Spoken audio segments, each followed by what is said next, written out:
What is up guys? Long time no vlog. Sa kadugay no magbisaya na lang kita kay wala naman kita Tagalog kay nga wala kita Tagalog karon nga subscriber no diri sa to YouTube kay magbisaya na ta guys. So ambot kung klaro ba na ninyo no, pero familiar mo na akong trambutso.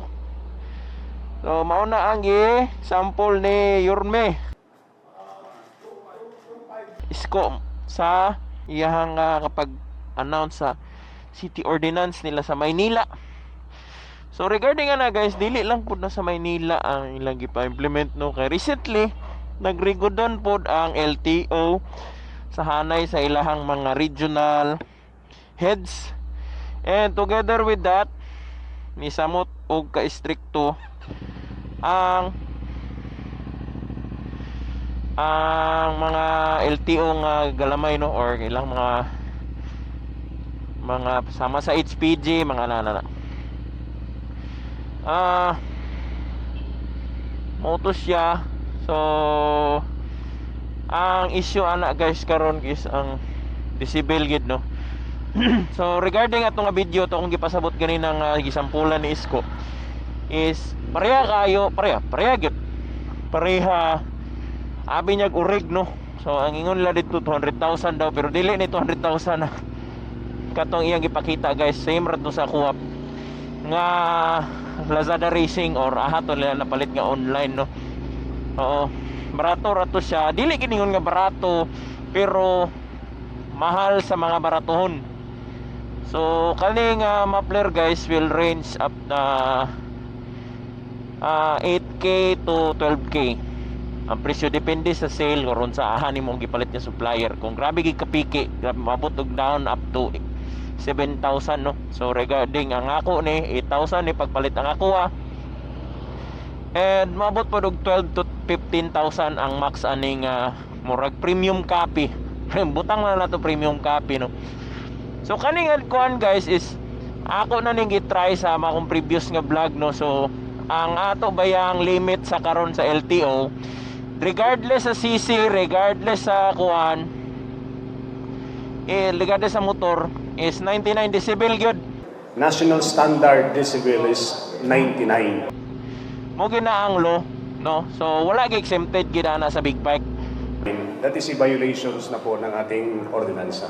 Kaya kino-confiscate na po namin. Ang depende na lang sa ordinance pa, same ka Isko, iyang gi-exempt ang kanang big bike. Exempted po yung mga big bike kasi nakalagay po doon is 400cc up is exempted. 400cc na bab. So technically kung aning ako ay mupasar ni siya kay dili man nila si tahon. And dili po kay ni siya ingon nga bulahaw guys, kani siya dili ni siya pare sa akong SC project guys nga grabe gay kaalingasa.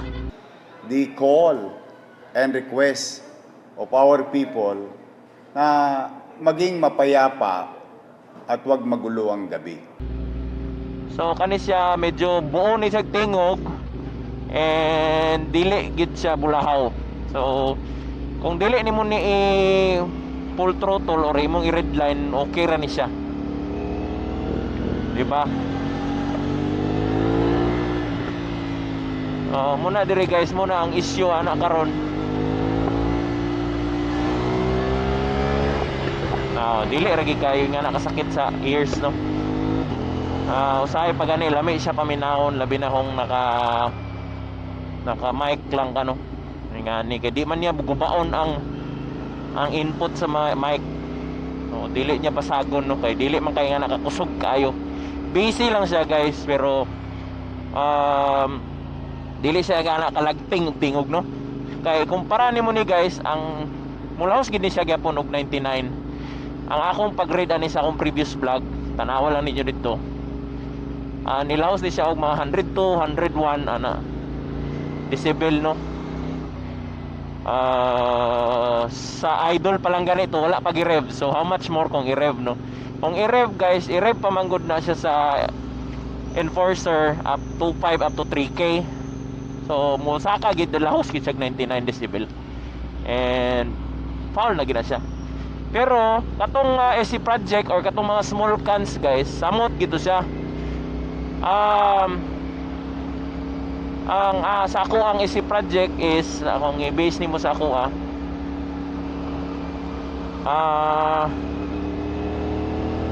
wala pa lang nimo gi-rev 110 na. 110 sa pagin mo 115.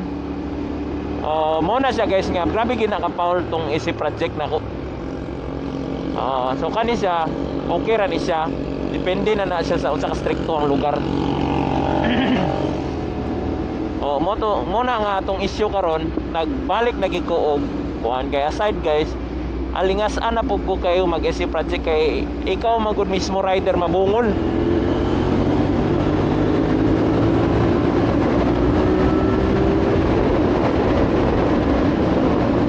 Ikaw mismo rider mabungol na imong dalunggan sa kasaba.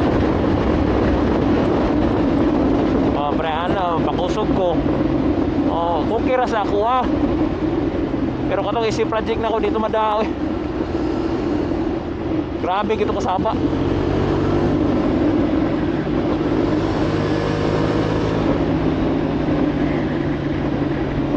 Okay.